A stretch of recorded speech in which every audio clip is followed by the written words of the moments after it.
Começando mais um Café com Pimenta, esse podcast, videocast, eu brinco que também é um auditório cast, né, que tem a turma sempre aqui acompanhando com a gente, Brunão ali nas carrapetas, Vitor Iemba na produção.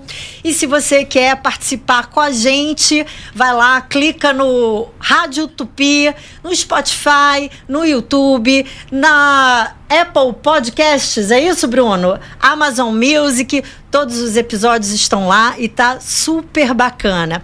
Hoje eu estou com um entrevistado aqui, eu não sei se vocês conhecem, já ouviram falar, Carlos Augusto da Silva Caetano de Jesus, Carlinhos de Jesus. Oi, que Márcia. Delícia receber você aqui hoje. Estarmos juntos novamente, né? Que já tá, essa vinda aqui já está para acontecer há muito tempo, é verdade. Mas as agendas não estavam batendo, né? Não estavam batendo, mas é um prazer estar aqui com você nesse vídeo pod Auditório Cast. É verdade. Carlinhos, eu fiquei impressionada quando você chegou aqui, já nos bastidores, a gente batendo um papinho aí, 72 anos, Carlinhos. Eu não sabia que você já tinha chegado no 70, não. 27 de janeiro de 1953, aquariano. Carlinhos nasceu em Cavalcante, a gente tem essa dúvida aí, Cavalcante, Marechal Hermes? Na verdade, meus pais moravam em Cavalcante e minha mãe grávida foi para Marechal Hermes, a maternidade Alexandre Fleming, que existe até hoje, é da rede pública, e me pariu e voltamos para Cavalcante, né? Então eu tenho o prazer de falar que eu nasci em Marechal Hermes por causa dessa simbologia que eu acho que tem a Alexandre Fleming, né? E também para ser pontual e correto nas coisas, né? Mas eu fui criado em Cavalcante, a minha Zona vida Norte, toda em Cavalcante. né?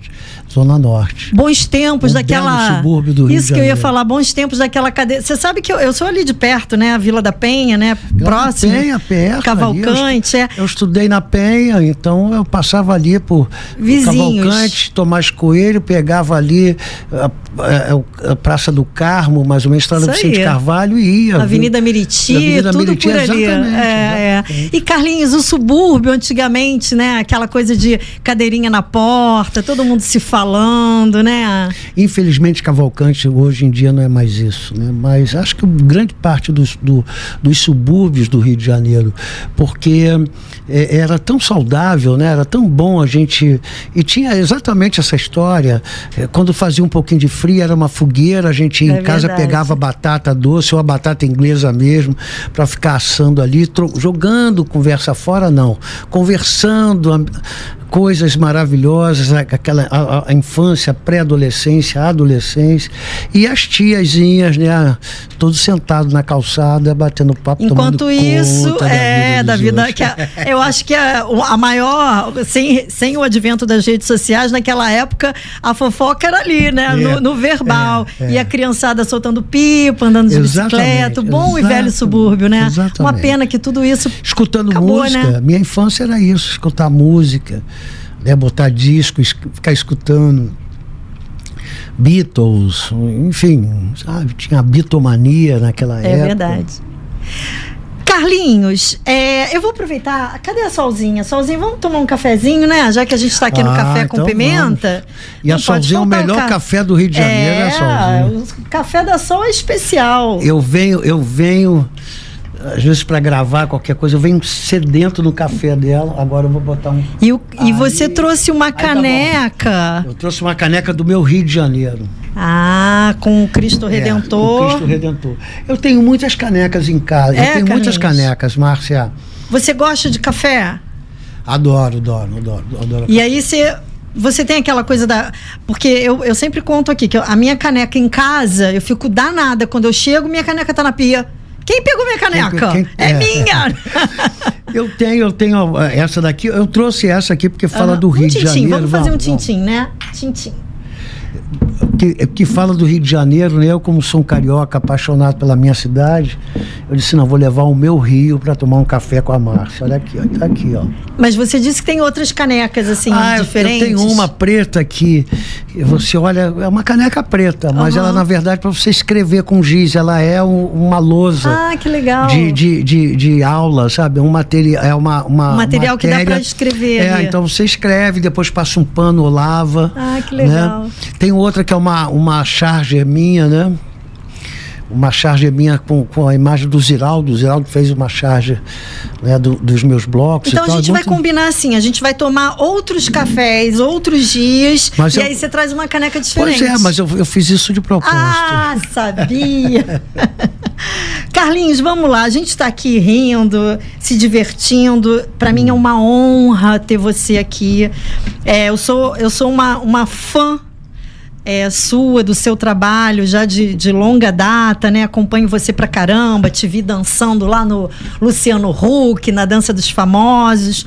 Enfim, a gente tem muita história para conversar aí pra frente, mas eu vou começar por uma parte mais difícil da sua vida, porque eu acho que muita gente já conhece a sua história, mas para quem não conhece, quem tá sabendo um pouco mais de Carlinhos de Jesus pela primeira vez, né? Eu acho que não dá pra gente passar por você sem falar dessas marcas, né? Dessas cicatrizes da sua vida. A perda do pai, a perda da mãe, do filho, do sobrinho. Falar um pouquinho disso. Você perdeu... Primeiro foi sua mãe? Não, primeiro foi meu pai. Seu pai. É claro, a perda é sempre dolorosa. A perda é muito, muito difícil de lidar, né?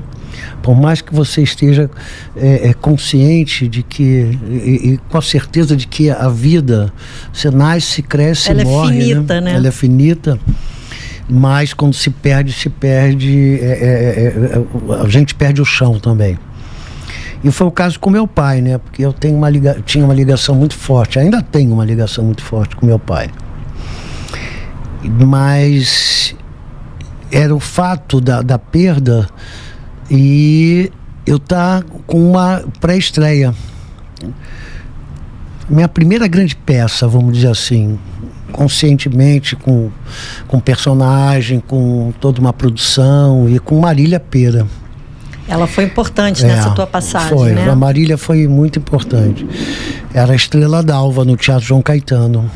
E meu pai estava internado no Hospital dos Servidores do Estado. Tudo aqui no centro. Tudo aqui no centro, exatamente. João Caetano. Tanto que eu ia pro teatro, eu ia pro hospital, e do hospital eu ia andando pro teatro. E quando às vezes eu tinha ensaio antes do horário de visita, ou eu combinava com a minha mãe, eu ia pro teatro ensaiar, depois eu ia a pé pro hospital. E nesse dia ele faleceu, né? E foi doloroso para mim. Estava eu e minha mãe no hospital.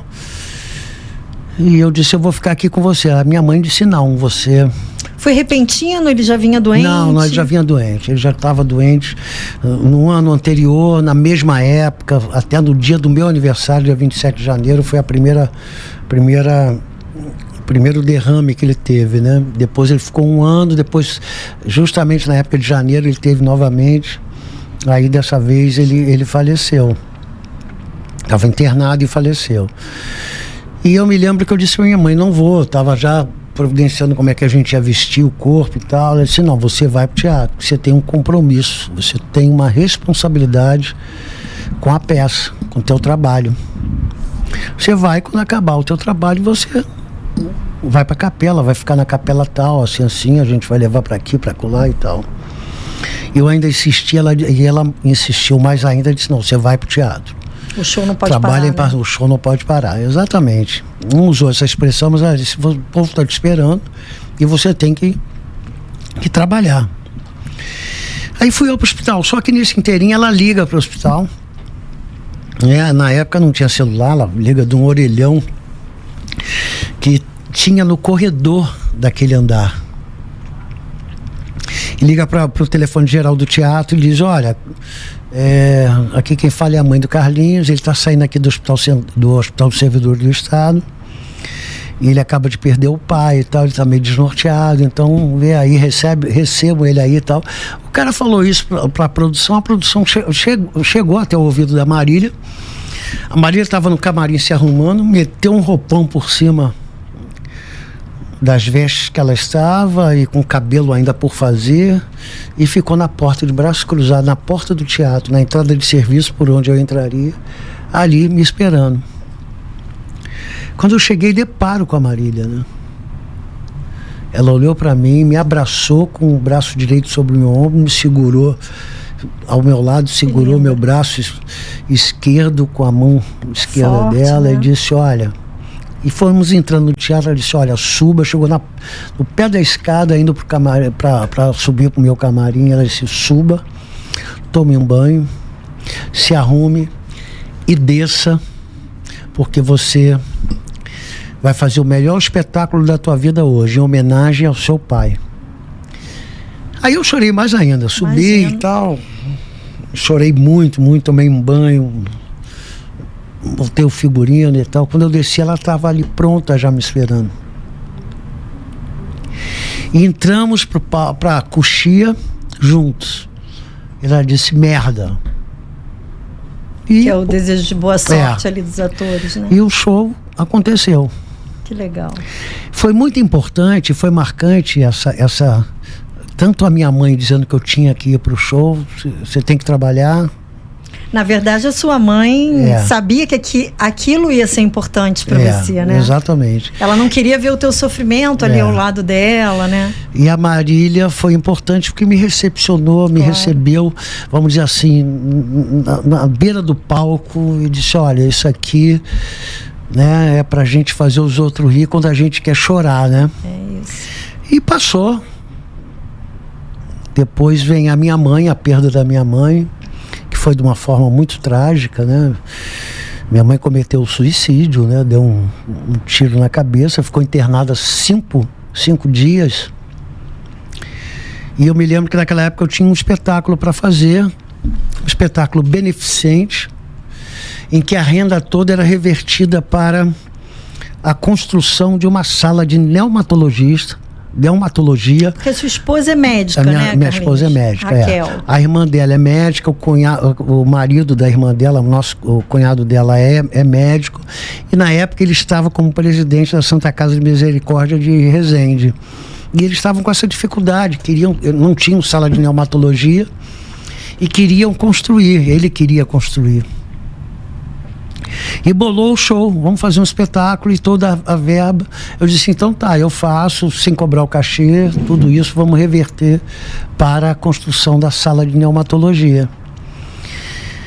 E faltando 5 dias, exatamente 5 dias para o show acontecer, a minha mãe dá o tiro na cabeça, então fica internada 5 dias e no 5º dia aí o meu cunhado queria cancelar o espetáculo. Não tem condição, você está muito chocado com a morte da sua mãe. Aí eu me lembrei, quando ela me disse, na ocasião quando eu perdi o meu pai, ela disse, você tem, o espetáculo tem que acontecer. Isso é uma responsabilidade sua, vá lá, faça o show, depois você vá para a capela encontrar com o corpo do seu pai. Eu me lembrei disso, eu disse, não, eu vou fazer o espetáculo, acabar o espetáculo.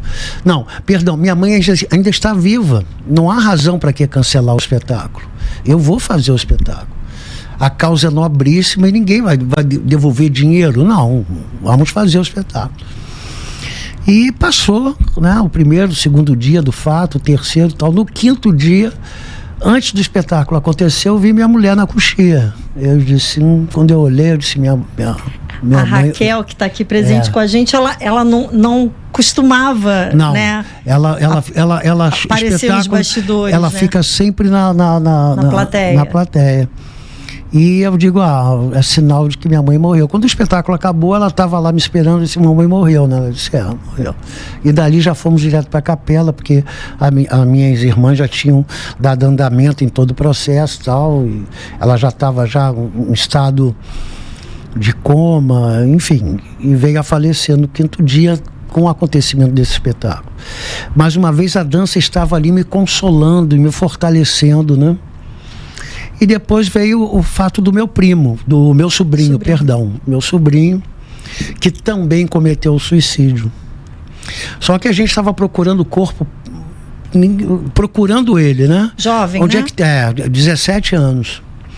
Onde é que está o Davidson? Onde é que está o Davidson? Aquela procura toda. E eu tinha que ir para Fortaleza para fazer uma abertura, um clipe de abertura. Tinha uma novela na época, Tropicaliente, e eu tinha que dançar com a Elba. E eu não podia mandar um substituto, era o Carlinhos de Jesus com Elba Ramalho.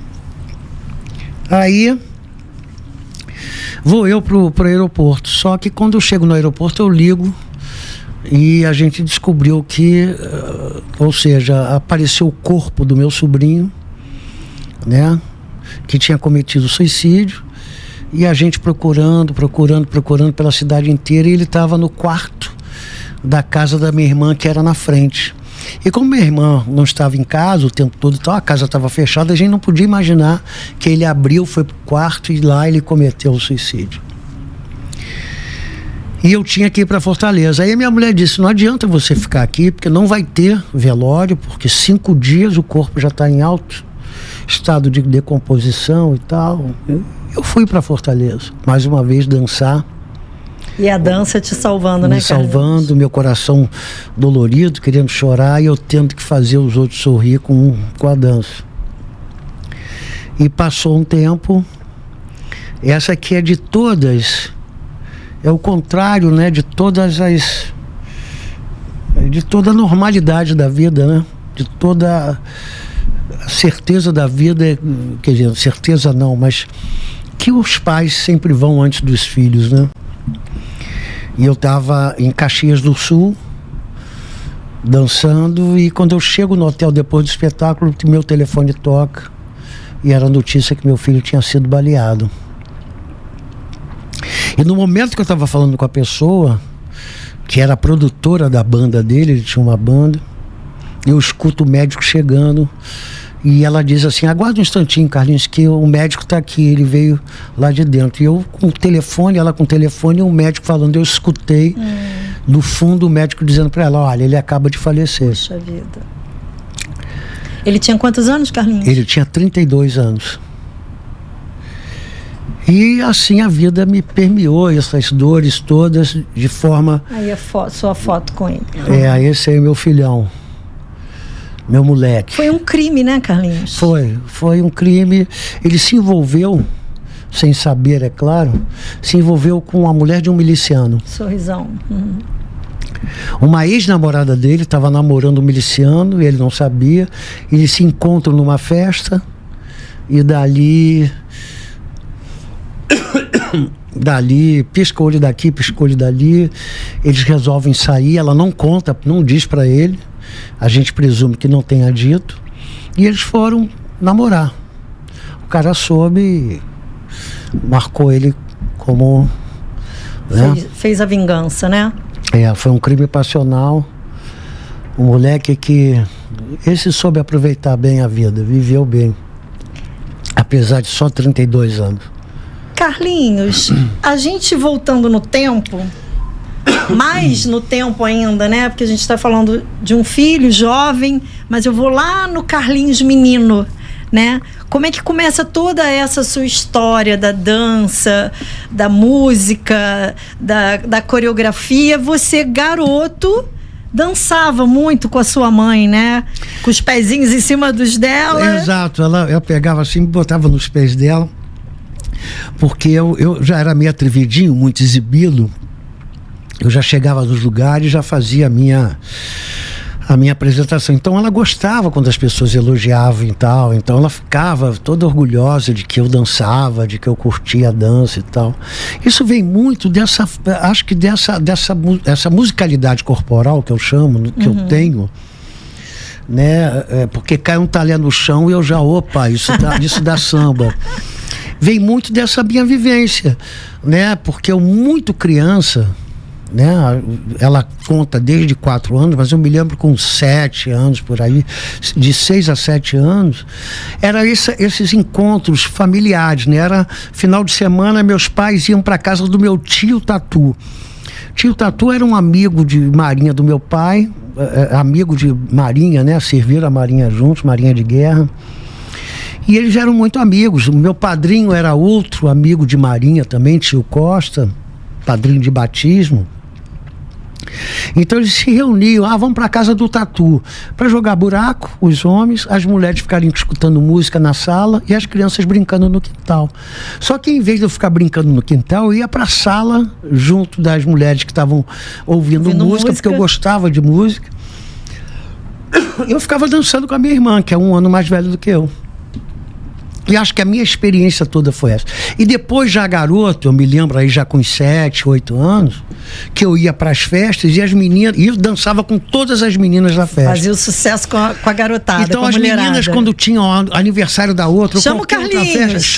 Convidar o Amarante, mas olha, Amarante tem que trazer o Carlinhos.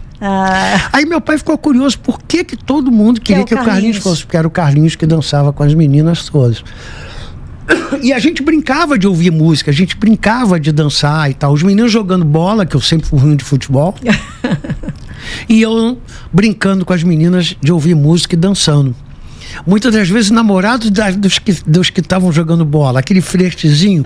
E eu flertava, bem dizer, com... Sabe, eu era apaixonado por todas. Assim. Coração grande, né, Carlinhos? Meu coração era muito grande. Gente, eu tô morrendo de dor aqui. Não sei se pode falar. Pode, já claro, falei, já falou. Filha, não tem problema. Eu tô com muita dor aqui na cervical. Nossa, eu tô aqui. Você tomou remédio agora. Vamos lá, vamos continuar. Desculpa aí o corte. Não tem problema nenhum. E aí você estava dizendo que seu coração é grande. Raquel que não nos ouça. Não, mas aí ela pegou o coração e trancou de vez, com a chave. né? De vez. Eu tranquei o coração, porque aí foi realmente o encontro, sabe? Quando você encontra realmente o que você procura a vida toda. Eu acho que eu me procuro a vida toda. Né? O homem é um ser meio que irracional, porque às ele vezes sai da mãe e quer um grande amor, né? E quando encontra, realmente sela. Mas eu era muito festeiro, muito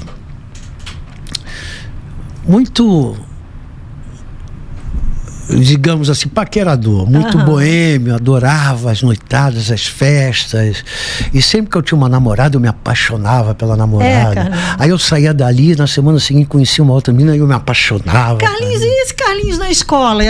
Estudava muito? Não, só queria saber de festa. Olha, eu era só queria saber da hora do recreio. Eu era muito inteligente, mas eu não estudava. Carlinhos. Às vezes eu lia... Me disseram que você às vezes era até expulso da escola, rodou muita escola na Zona Norte. Na minha época de ginásio, eu fui convidado a me retirar de uma e fui para uma outra. Chegou setembro, outubro, final do ano, só tinha uma prova de ano. Eu fui convidado a me retirar de outra escola e fui parar eu estava no ginásio eu estava no Silvério... meu Deus, qual era o nome da escola? Ali na Rua Amália, em Piedade. Dali eu fui convidado a me retirar, fui por o Clóvis Monteiro, ali perto da Avenida dos Democráticos, quase em Bom Sucesso, Higienópolis, por ali. Dali eu fiz a última prova do ano, né? E passei de ano, não repeti. Porque eu era muito arteiro. Agitado, né, Carlinhos? Agitado, mas na hora da prova eu estudava de véspera e na prova eu tirava a média, né? Não tirava 10, mas tirava acima de 8, 8,5, eu já começava, que era o suficiente para no final do ano estar com... Carlinhos, você tá falando dessa coisa de dançar, né? A gente conseguiu um remedinho? Vamos tomar um remedinho? Vem só, pode trazer para ele. Ai, maravilha. Isso aqui é... Neurogena de 1 grama. De 1 grama? Tem uma aqui. Ai, que pena que só tem... Ainda bem que é a Sol, né? Porque se fosse Odete Reutemann trazendo um comprimidinho desse... ela vai matar. Será que ele não morre? Sei. A gente sabe que ele não morre na versão original. E acho que não tem graça ele morrer. Porque ele tem que dar aquela banana, que é muito atual hoje, né? Verdade, ele é bem contemporâneo, né? E aí a gente falando de atualidade, vou deixar você tomar o seu remedinho enquanto eu vou fazendo a pergunta... Porque a gente está falando de um Carlinhos que dança, de um Carlinhos rodeado de meninas, mas numa época... Márcia, eu ia para as festas, eu esse garoto de 7 anos, eu ia pra festa e tinha os meninos de um lado do salão e as meninas do outro lado do salão. Clube do Luzinho, da bolinha, aquela coisa. Eu saía do meu grupo, tinham 10 meninas. Aí eu pegava a primeira, dava uma volta na sala, eram salas das casas e tal. Aí largava uma, pegava a segunda, quando chegava na 10ª, voltava para a primeira. Por isso que todas as festas que tinha, meu pai sempre foi convidado. Meu pai era uma pessoa pública, muito querida no bairro. Aí sempre tinha aquela história: Amarante, traz o Carlinhos. Então eu era o Carlinhos do Amarante, eu era o Carlinhos Amarante. E era aquela figura. Quando não, eu pulava o muro dos clubes. Ah, meu Deus. E tinha um clube que eu entrava pelo banheiro feminino. Era um vasculhante que eu conseguia passar pelo vasculhante, e quando eu ia descendo o vasculhante tinha um vaso sanitário que às vezes tinha algumas mulheres ali, mas eu era o filho do Amarante, então elas davam cobertura. Entenderam por que o Carlinhos está de estripulia agora, passeando de cadeira de rodas, né? Ó, já garoto fazendo tudo isso. E já davam cobertura. Então, quando eu era descoberto pelo fiscal de salão, na época chamava-se fiscal de salão, que eu era menor de idade, até eu ser descoberto eu já tinha dançado meia hora de baile. E Carlinhos, naquela época, uma época diferente de hoje, né, que as pessoas têm sua sexualidade mais assumida, enfim, isso era questionado? O menino que dançava, que, né, transava o corpo, que estava sempre rodeado de meninas, você lidava bem com isso? Isso passava batido? Como era naquela época? Eu acho que isso me amadureceu um pouco antes da época, né, porque naquela época o machismo era muito forte, né? Sim. Então tinha aquela coisa de que os pais não permitiam, os pais cerceavam muito os filhos, principalmente os filhos homens, né?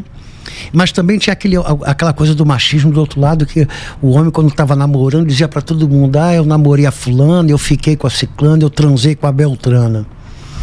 Então, como é que era a minha situação? A partir de casa, quando eu pedi ao meu pai, eu tinha 10 anos, quando eu pedi ao meu pai para sair, para botar numa academia, ele voltou no final do expediente, porque ele saiu para trabalhar. Academia de dança. Academia de dança. Quando ele voltou assim, me deu o papel, tá inscrito, eu já fiz sua inscrição.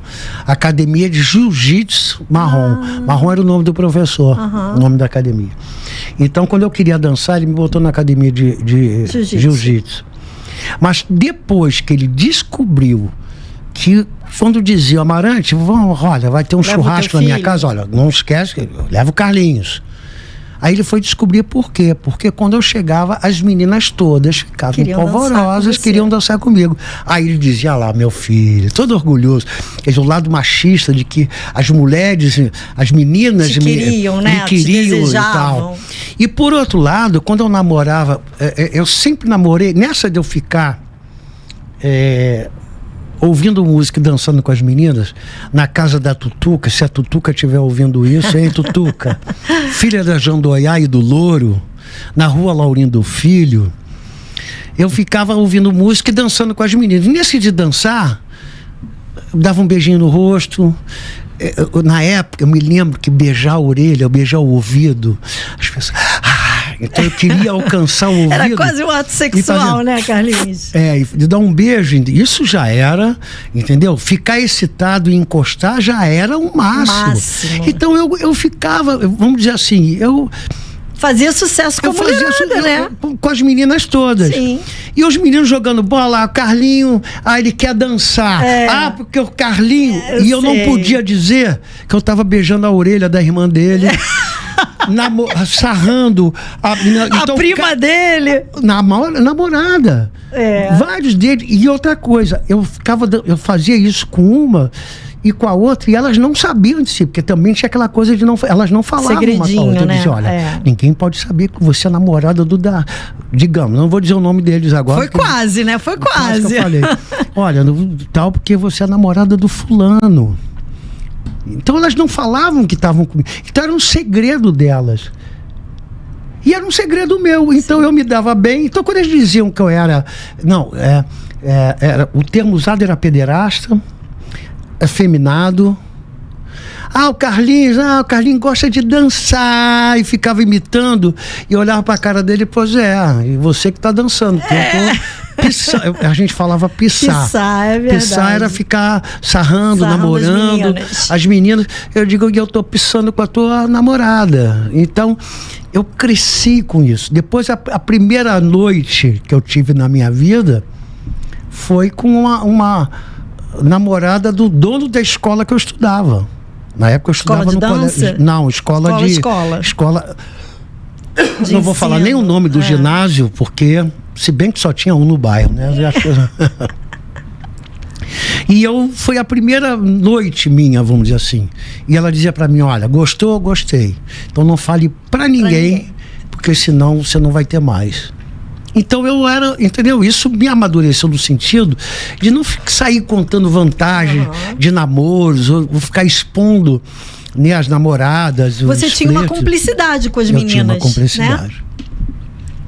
Então foi muito levado.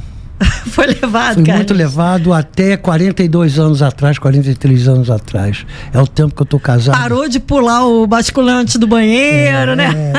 Eu acho que aí você amadurece, encontra a cara metade mesmo, né? Encontra a pessoa que se passa a dividir erros e acertos, alegrias e tristezas, né? E a Raquel apareceu em que momento da sua vida? Como é que foi essa história? A Raquel, na época, nós éramos colegas de repartição. Eu era funcionário público, ela também. E eu era, na época, ainda era auxiliar administrativo. Depois eu passo para recreação, para o setor pedagógico. Aí é que eu mudo. Na época eu já estava fazendo faculdade, estava fazendo... E dançando, né? E dançando. Sempre dançando. Eu estava fazendo direito, fiz vestibular para direito, passei e tal. No primeiro período eu passo para esse setor. Coincidentemente, eu vou para o setor pedagógico. Aí eu mudo meu curso para pedagogia, porque eu via uma progressão, vamos dizer assim, né, funcional, profissional dentro da instituição, e que realmente aconteceu. E trabalhando ali e tal, na minha vida particular, eu me separo do meu primeiro casamento. Foi uma separação que me causou assim um certo estresse, porque tinha o meu filho, né? Não pela separação em si, mas pelo fato de que tinha uma criança envolvida, né? Isso me causou uma gastrite, né, emocional, que eu comecei a tratar com a doutora Raquel. Eu já estava há um tempo. A gente começou a namorar 1 ano e pouco depois da minha separação. Mas o tratamento que eu comecei a me tratar... Porque aí, pra que eu vou no médico? Na minha repartição tinha uma médica. Eu digo: vem cá, doutora, eu tô com uma dor aqui assim. Ela: você passou por algum estresse? Passei, já me separei. Seu filho tinha que idade quando você Meu separou? Meu filho tinha 1 ano e pouco. Pequenininho. Eu esperei a festa de aniversário dele de 1 ano. Quando acabou a festa, o último convidado saiu. Eu saí com a roupa do corpo atrás. Eu digo: olha, o que tá aí é teu, e eu tô indo embora. E isso para mim me causou assim, porque realmente, né, meu filho menino, agarrado comigo. Então foi meio, né, uns 6 a 8 meses depois eu comecei a sentir e comecei a me tratar com ela, né? Aí passou um tempo, eu passei, doutora Raquel... Ela tratou a gastrite e o coração. Doutora Raquel... Fiquei olhando pra ela. Me chama pra um baile, né? Me chama pra um baile. Aí eu chamei ela pra uma festa. Disse que toda a repartição ia, todos os colegas iam. Mentira, não ia ninguém, era só pra ela ir sozinha. E ali comecei a dançar com ela. Vem cá, Raquel, dá um beijinho nele nas câmeras, vem, não quer? Duvido você fazer ela... É? Poxa! Ela é o avesso da câmera. E aí comecei a dançar, apertei a mão, apertei as costas, estou apertando até hoje, né? Quantos anos de casamento, Carlinhos? 42. E vocês passaram também um pedaço brabo aí na época da pandemia, né? Me lembro bem disso. Eu e ela tivemos a Covid, já estávamos trancafiados dentro de casa, mas um dia saímos o único dia que saímos, fomos no supermercado, no horário que foi criado um horário para pessoas acima de 60, não sei o que e tal. A gente foi, mas um esbarra daqui, pega a mercadoria dali, enfim. A gente acha que foi aí que a gente, né? Foi contaminado. Foi contaminado. E um dia a outra irmã dela, que também é médica, que mora aqui no Rio, infectologista, né? Começou a olhar pra gente e tal, e começou a tratar da gente, mas se tratava de uma forma que ninguém sabia como tratar, o que tratar, tudo era uma dúvida muito grande, Muita até que um polêmica, né, na até que época. um dia ela chegou pra mim e pra ela, que já estávamos separados em casa, na época aí, a gente ficou num andar da casa, o empregado ficou no andar de baixo, e ele trazia a comida até a ponta da escada, nós nem contato com ele tínhamos. Só mesmo com a minha cunhada. Aí um dia ela chegou lá em casa, eu vou internar vocês. Aí a minha mulher diz assim, não, para morrer eu morro em casa. Eu digo, nem pensar, então você vai ficar em casa porque eu vou pro hospital. Aí eu digo, porra, papo de médico, né? Não, para morrer eu morro em casa. Eu digo, caramba, o negócio é grave. Se lembra dessa frase? Eu digo, então você vai ficar aqui porque eu vou pro hospital. Aí a gente partiu pro hospital, né? E chegamos lá no procedimento da época. Protocolo, no né? protocolo da época, eu estava ou seja, tem que internar, e ela estava ainda, né? Poderia tratar em casa. Então ela voltou para casa e eu fiquei internado. Tinha toda aquela história da oxigenação, né? Média oxigenação, bota o oxímetro no dedo. O oxímetro, compramos oxímetro. Lembra? A gente compramos não sabia nem o que era isso na época. Todo mundo começou uma febre de comprar o equipamento. Ela sabia, então a gente ficava medindo lá. Aí numa dessas medidas que a irmã dela disse, olha, não dá para ficar aqui, vamos embora. Muita história, né, Carlinhos? Carlinhos, quando e história juntos, né? Porque essas perdas a gente estava Você estava com ela, né? A coxia, né? Ela estava lá na coxia. Não, e a forma, porque, né? Ela estava sempre era ela avisar. Com a morte da minha mãe, né? A morte do meu pai não, mas a morte da minha mãe, a partir da morte da minha mãe, ela conheceu meu pai, ela conviveu com ele, enfim. Mas a gente estava ali. E as minhas irmãs ligavam para ela, falavam com ela para depois falar comigo. Então era sempre ela que me passava a notícia, né? Carlinhos, voltando à tua origem da dança, você começou dando aulas, né? De dança, teatro, TV, coreografias. Não, na verdade, eu era funcionário dessa instituição e um belo dia... Foi a razão pela qual eu saí do setor administrativo e fui para o setor pedagógico por causa da recreação. Nessa repartição que você trabalhava junto com a Raquel, um instituto de amparo ao menor na época, chamava-se FEEM, ligado à Secretaria Estadual de Educação e Cultura. E era do Candário, nós éramos lotados no Educandário Santos Dumont. E eu me lembro que tinha um som lá cheio de poeira já, que não funcionava. Eu quis consertar aquela aparelhagem, tive a ideia de consertar a aparelhagem de som, fiz uma vaquinha com os funcionários para não esperar a licitação do Estado para poder consertar o equipamento. A gente fez uma vaquinha, eu consertei, botei o som no lugar e comecei a dançar. Eu ligava o som e ficava dançando debaixo dele, dançando. No final de um mês eu tinha 258 meninas internas participando das atividades comigo, né? A princípio elas me achavam maluco. Esse cara tá doido, esse cara tá maluco, o professor Jesus tá maluco. E no final eu fazia essa atividade pedagógica, né? Quando eu venho me separar lá na frente e começa esse problema de gastrite, de não sei o que, de me sentir mal, não sei o que e tal, eu faço esse tratamento, não sei o que, bababá. Mas aí a cabeça, né? Eu digo, peraí, se eu fiz 258 internas, esquecer os problemas que são mais graves do que o meu, porque cada interna ali tinha uma história de vida muito mais complicada, apesar de menos tempo de vida, mas as histórias eram horripilantes. E eu consegui tirá-las dessa, né? E participar de uma atividade dessa, então a dança vai ter que fazer isso comigo. Aí eu comecei a ensinar as pessoas que me pediam para ensinar. Vários amigos, várias pessoas que eu conheci na época, de contatos, de festas, de eu ir, de curtir essas festas, dessas famílias, pessoas amigas. Maria da Conceição Tavares, aquela economista portuguesa, e tantos outros jornalistas, muito mais jornalistas, que eu resolvi, digo, olha, eu vou fazer a minha terapia, eu vou dar uma aula de dança para vocês, já que vocês querem aprender e tal. E comecei a ensiná-los. Como eu estava fazendo pedagogia, eu digo, peraí, eu vou trazer o meu conhecimento acadêmico, o que eu estou estudando na faculdade para essas aulas. Aí comecei a criar plano de aula, comecei a criar nomenclaturas dos movimentos que eu fazia, comecei a didatizar, ter uma forma acadêmica da sua dança, das minhas danças naturais.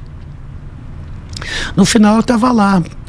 O que é plié, eu digo, olha, flexiona um pouquinho o joelho quando eu vou chegar para um jornalista e dizer plié. Né, uma linguagem muito distante do conhecimento deles. Aí eu trazia a linguagem para o cotidiano, para aquelas histórias que a gente está acostumado a ouvir, que qualquer pessoa de qualquer segmento profissional, né, conhece, sem estar especificamente com uma linguagem muito específica de dança. Eu comecei a ensinar. No final, colocava um negócio no meu bolso, assim, que eu fui ver, era quase a metade do meu salário no estado. O negócio no teu bolso era dinheirinho. Era dinheiro. Aí eu digo, peraí, vou fazer isso. E comecei a fazer, até que eu cheguei ao ponto que eu dizia, ou eu continuo funcionário público, ou eu vou dançar. Ou seja, seguir a dança. E eu optei por seguir a dança, pedi demissão do estado. Aí eu já estava com ela começou a pagar continuar a pagar minha previdência, então hoje eu sou um cidadão aposentado. Parabéns. E assim começou a minha história profissional. E aí você foi se especializando, fazendo especializações, aí, abriu sua academia de dança, né? Aí eu abri, a primeira coisa que eu fiz foi abrir a academia. Agora, o meu conhecimento vem muito do in loco, né, da convivência, da vivência, das experiências, do que eu vi. E, logicamente, quando a demanda profissional era muito grande, eu comecei a me envolver com profissionais. A primeira grande profissional de dança que eu me envolvi profissionalmente, que tive que ter conhecimentos e até ingressar na companhia dela, foi a Companhia Atores Bailarinos do Rio de Janeiro, da Regina Miranda. Foi meu primeiro contato profissionalmente, ou seja, dança é coisa séria. Você tem que seguir esse caminho se quer ser profissional. Se você quer curtir a dança pelo bel prazer, o caminho é esse, que é bem diferente. Porque não basta só o talento, né, Carlinhos? Tem que estudar, não tem jeito, né? Aí eu parti pro a Vera mesmo. Não, eu quero isso, vou fazer isso. Aí aquele aluno lá de trás, rebelde da escola, da nota mediana, se tornou o protagonista. E eu tenho um negócio com 8, né? Porque era 8, no máximo 8,5 que eu tirava, 8,3. E hoje na Dança dos Famosos eu adoro dar 8,3, 8,4, 8,5. Ô Carlinhos, a gente está falando de especialização, de contato profissional com grandes experiências que certamente cruzaram no teu caminho, né? Vamos falar já da Ana Botafogo, que eu quero saber como é que foi esse encontro. Mas não tem como passar por você e não falar de carnaval, né? Você acha que a Sapucaí deu também essa graduação a você com o trabalho que você desempenha e desempenhou com grandes escolas, comissão de frente? Essa aí é icônica, essa comissão. Os Bambas do Samba, 1999, Estação Primeira de Mangueira. 100 anos do samba. Aquele que está ali de cartola, com o Ferrugem, é meu filho. Esse é meu filho que está no céu agora, do lado do cartola. Se duvidar, ele está com cartola. Porque ele adora samba. A minha experiência no carnaval vem desde 7 anos de idade. A minha história com carnaval não é... Tá aí, ó, o Candeia, o primeiro aqui é o Pixinguinha com sax, do lado dele, aqui perto, do lado dele tá Ismael Silva, sentado Candeia, atrás Cartola, do lado de branco Noel, atrás Carmen Miranda. Atrás do Cartola tá Clementina de Jesus. E atrás do Pixinguinha e do Ismael tá Clara Nunes. Aqui atrás de mim tá o Nelson Cavaquinho, e mais atrás dele, lá pro lado, tá o Natal com chapéu. Né? Aí estão chapéu e charuto. A cara do Natal. E eu era um mangueirense, que eu queria vir de Cartola, mas o Elmo, presidente na época, não deixou. Tá muito parecido com seu filho nessa imagem. Ele queria que eu viesse com a cara para todo mundo ver o Carlinhos de Jesus ali e tal. Aí eu tive que vir criar esse personagem mangueirense aí. Eu, quando tinha 7 anos, foi inaugurada uma escola de samba no bairro. O Grêmio Recreativo de Escola de Samba em Cima da Hora. Lá em Cavalcante? Lá em Cavalcante. Essa é a minha escola. Essa é a minha escola de origem, a minha escola do coração, é a minha escola que já me retratou 2 carnavais. 2 anos eu já fui enredo nela, né? E a escola que me ensinou tudo. E eu, com 7 anos, eu tinha o hábito de dormir chupando o dedo e me embalançando de lado, me embalançando. Não adiantava, eu tinha que dormir, eu dormia dessa forma. Embalado no dedo e no balançar do corpo. E de repente a escola de samba inaugura e começa aquilo. E eu me balançando. Então eu digo que eu não fui apresentado ao samba. Eu fui embalado pelo samba. Porque era o ritmo que eu fazia. Até eu cansar. Quando eu cansava, eu dormia. E é claro, né, com 7 anos, a gente, durante o dia, brincava. Eu brincava na quadra da escola, no fundo tinha um pântano. A gente caçava rã e à noite a gente ficava jogando rã em cima das pessoas. Eu era um bom menino. E era o quintal da garotada. Porque tinha esse pântano, né? Tinha essa brincadeira, tinha toda essa farra. E à noite a gente não podia entrar, a gente ficava da porta vendo aquele movimento da escola. Só que 10 horas eu tinha que estar em casa. Religiosamente. 10h01 a gente já entrava pela orelha. Até que com 8 para 9 anos, né, e tal, a gente já podia, tal, brincava na coisa, ficava mais um pouquinho e tal.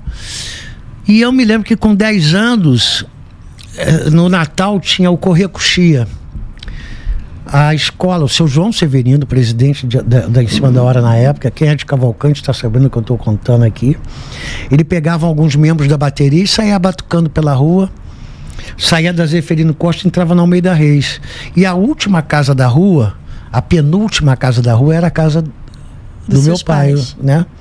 Então ele vinha tocando, entrava na tua casa, tomava um vinho, Feliz Natal, saía, ia pra casa do não sei o que e tal, vamos pra casa do Amarante.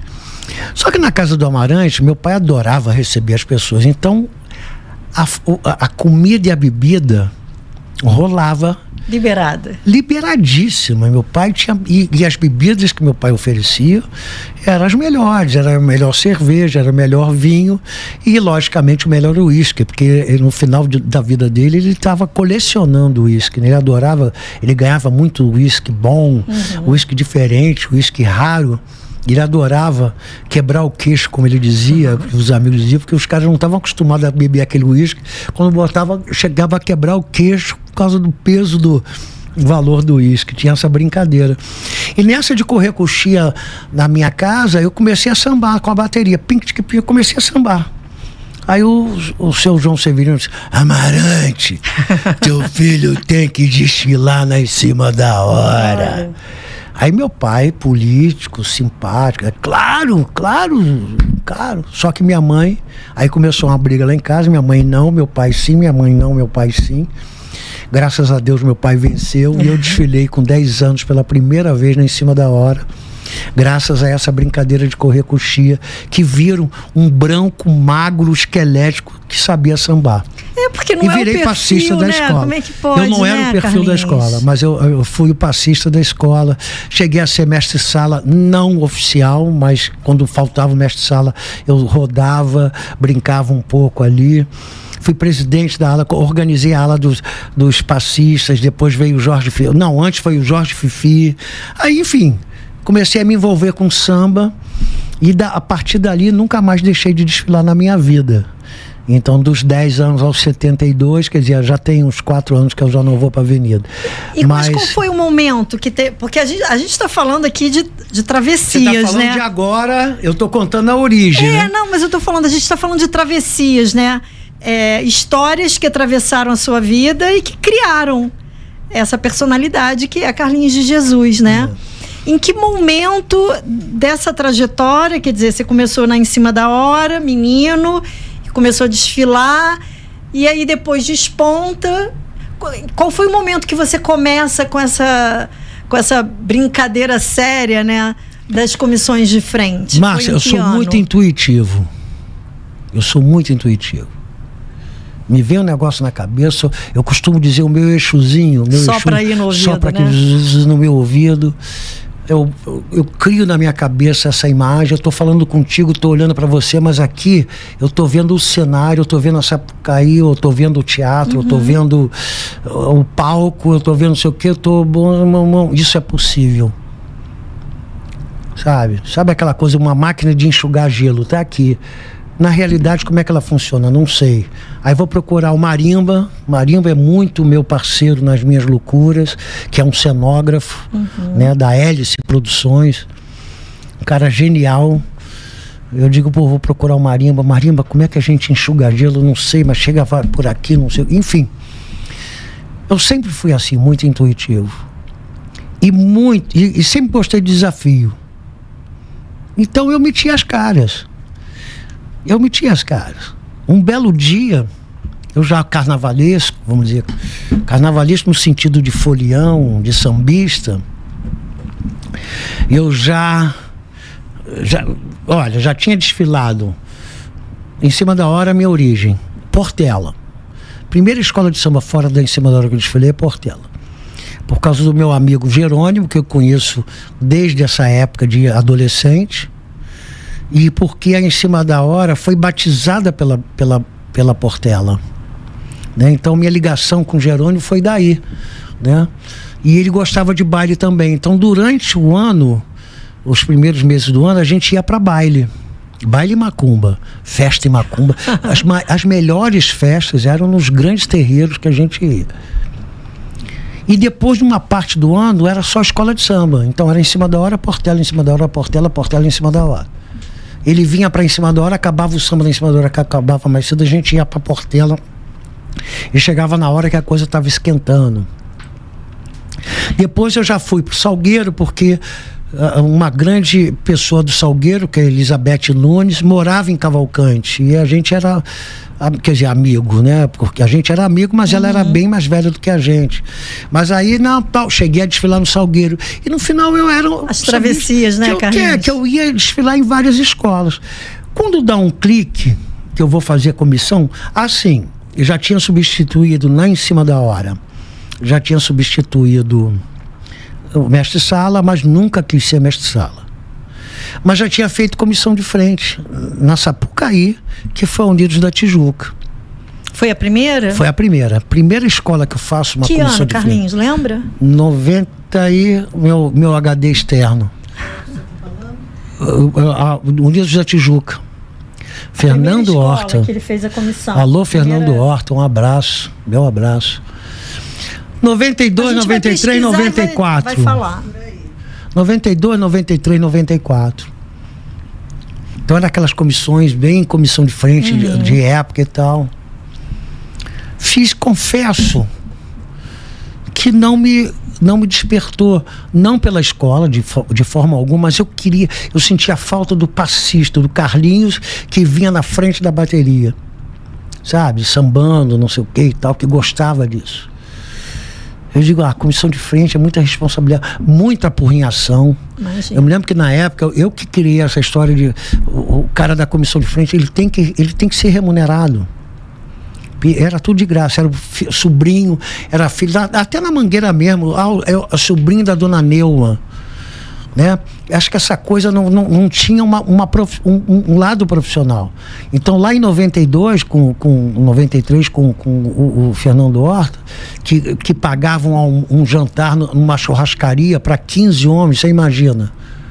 Então por que você não pega esse dinheiro, me dá esse dinheiro, eu vou fazer forma de cachê para eu cobrar a hora pro cara chegar. O ensaio é 8 horas, você tem que chegar 8 horas, senão você não vai receber seu cachê.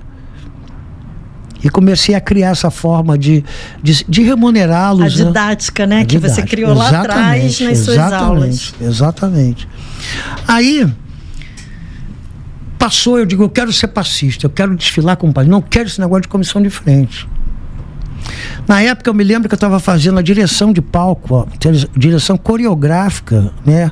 O PIN artístico do Alexandre Pires. Sai da minha aba, sai para lá, sem essa de não poder me ver. E eu fazia, ensinando samba, os trejeitos de malandro, de sambista, né? O slow motion, caminhar devagar, caminhar assim meio Martim da Vila, bem lento, malandro, o cara sossegado, na boa. E eu passando todo esse PIN, né? Trabalhando com o Alexandre, e teve um show, o espetáculo do Alexandre no Teatro Imperator. No Imperator.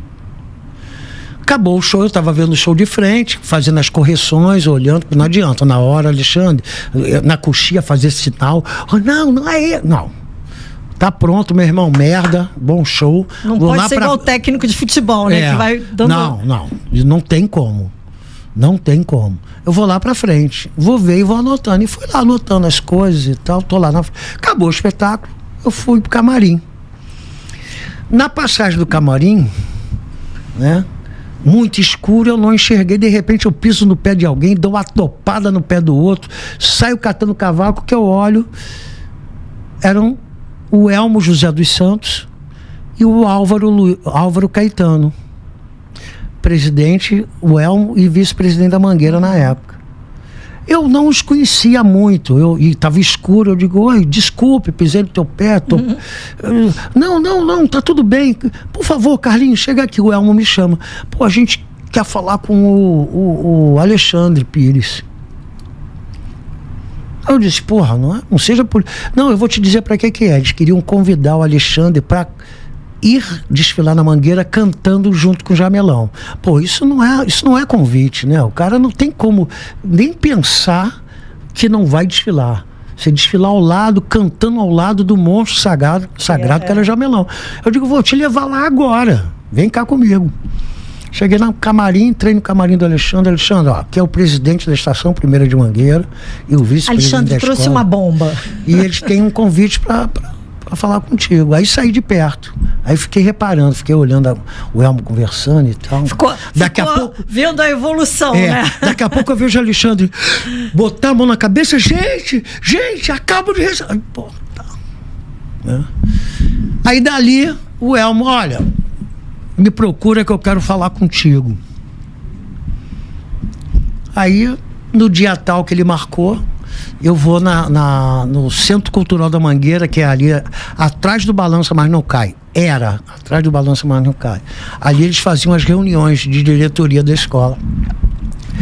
Cheguei lá, na reunião, Dona Neuma, Jamelão, Elmo, Guezinha é a filha da Neuma, a irmã dela, que eu me esqueço, a outra irmã, que era presidente da comissão da Mangueira do Amanhã, doutor Alcione Barreto,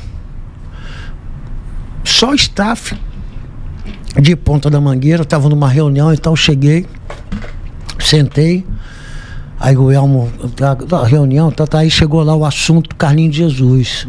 Aí então, pois não, então, nós queremos, e eu achando que eles estavam me chamando para fazer um convite para eu desfilar de malandro, porque eu tinha feito a Ópera do Malandro, o filme. Eu fiz a Ópera do Malandro, o filme, em 1985.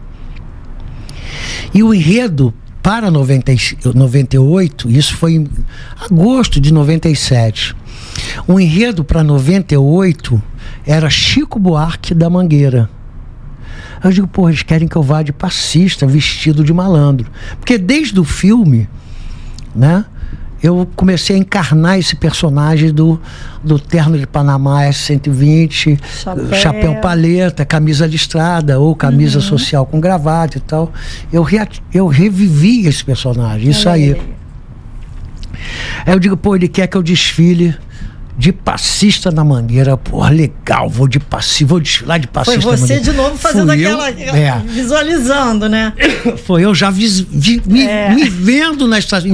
Em vez de preto e branco, essas listas seriam verde e rosa. Olha eu aí desfilando de passista na Mangueira. Já desenhou tudo.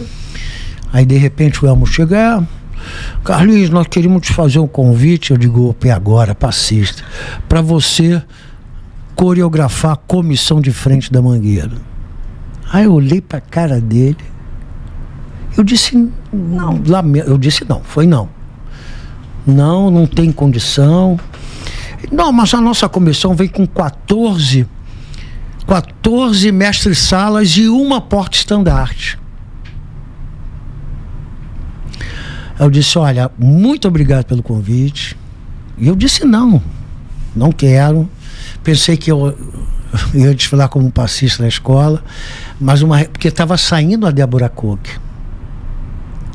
Eu digo, olha, para eu fazer a comissão de frente, substituindo Débora Cook e na Mangueira, mas eu nem pensar. Agora, se eu fosse vocês, em vez de fazer 14 mestres-salas e uma porta-estandarte, eu já fazia, aí eu já me levantei, eu fazia 15 malandros, e eu de pé já assim, 15 malandros, porra, navalha, porrada na avenida, todo mundo de terno de de S120, chapéu paleta, anel de São João, todo mundo caindo na porrada, 15 malandros entrando na avenida. Aí o Elmo sentado nessa posição, ele sentava assim, pé lá na frente cruzado, a perna balançando, e ele assim. Ué, você disse que não queria coreografar. Olha, vai pra casa, depois você me dá a resposta. Pensa e me dá a resposta. Saí dali. Já tava pronta a coreografia, né? Cheguei em casa, ela me pergunta, e aí, como é que foi a reunião? Imagina, me chamando para coreografar a comissão de frente. E você? Eu disse, não, como é que eu vou substituir da Buracô, que estação Primeiro Mangueira? Não tô com esse cacife, não. Mas tu tá doido? Visionária ela. Tu tá doido? Claro que você vai aceitar, claro. Aí ela me convenceu, aí eu liguei pro Elmo. Disse, obrigada, hein, Raquel? Elmo, eu vou fazer sim. Então, agora, o que você acha da ideia? Não, pô, ideia do caramba. O que tal? Agora, Elmo, sigilo.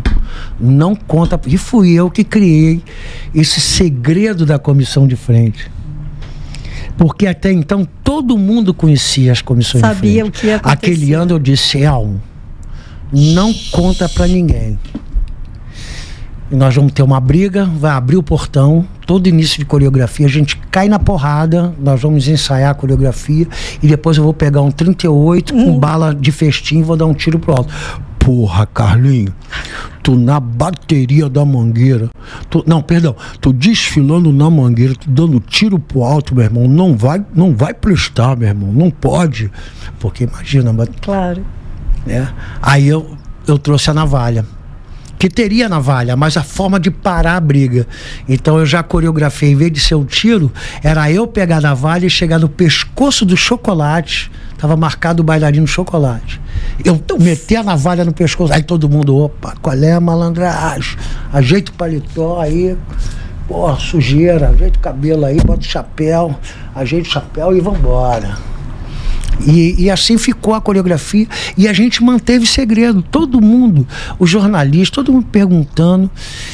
E quando chegou, digamos, carnaval é semana que vem, eu liguei pra Globo, falei com a Capucci, Renata Capucci, e com o Vanucci. Vocês querem saber o que é? E já todo mundo querendo saber que era a comissão de frente. E eu chegava e dizia para as pessoas, eu dizia entre linhas, subtextos. Eu digo, malandro, porra, tu quer o quê? Tu quer cair na porrada comigo? Eu não vou te dizer, cara. Já tava dando ali a briga dos malandros. Já era o lead, como a gente fala no jornalismo, né? Ou falava qualquer coisa na entrevista, não sei o que, falava qualquer... Pô, eu adoro um terno de S120. Aí o cara, o que é S120? Pô, cantado em verso e prosa, usava um terno S120 e não falava de blusão. Era uma questão de opinião, partindo... Moreira da Silva. Porra, malandragem, qual é? Então, eu já tava... Aí no final o cara dizia, pô, eu não te falei? A malandragem, o S120, tá aqui o S120, pá, porrada, pô, caímos na porrada na avenida, eu já te dei toda a deixa e tu não descobriu. E isso virou uma marca na Comissão de Frente da Mangueira. E outra coisa, ensaio. Galera, 3 horas da manhã ensaio. Porra, 3 horas da manhã. Pra ninguém ver nada. Pra ninguém ver nada. Chegávamos na Marquês de Sapucaí, mosquito pra cacete. Tudo escuro. Sem luz. Sem nada. Alguns chegaram a ser assaltados. Aí eu digo, Elmo, eu quero ensaiar 3 horas da manhã na Marquês de Sapucaí. Na penumbra. Me arruma a bateria, mestre marrom na época. Aí eu vou juntar 5 peças. Então ele ia com as peças principais para dar. Porque Mangueira é surdo de primeira, né? Uhum. Não tem resposta. E o andamento do samba. Eu quero ensaiar na Marquês de Sapucaí. Mosquito para cair. Eu comprava repelente, entendeu? Aí o Elmo já botou um segurança para acompanhar a gente. Aí, muito escuro, aí ele já deixou um poste sim, um poste não. Um poste sim, um poste não aceso. Daí surgiram ensaios de madrugada na Marquês de Sapucaí. A partir das 7 horas hoje já tem gente ensaiando, porque ninguém ensaiava. É o padrão hoje. É o padrão. Não me leve a mal, mas padrão CJ. Ensaio técnico hoje é maior sucesso, né? Num desses, sabe como é que surgiu o ensaio técnico da Mangueira, da Avenida? Como a comissão ia ensaiar de madrugada, o Elmo, eu vou aproveitar, vou levar a bateria, em vez de levar as peças. Encostou 2 ônibus da linha, que passa ali na porta e tal. Ele ligava para a empresa dava, não ia dizer não para a estação primeira de Mangueira, né? E tal. 2 ônibus encostavam ali, descia todo mundo a bateria, aí ele botava os ônibus desfilando com a gente como se fossem carros alegóricos e a bateria. Não, minto, o ônibus estava lá, era só a bateria e a comissão. Depois começamos, a Mangueira traz o primeiro casal para frente. Aí vai comissão, casal e bateria. Aí o Elmo com aquilo, os ônibus esperando. O Elmo, pô, vou descer o morro todo, vou levar todo mundo, baiano, vou levar todo mundo pra avenida. O que ele fez?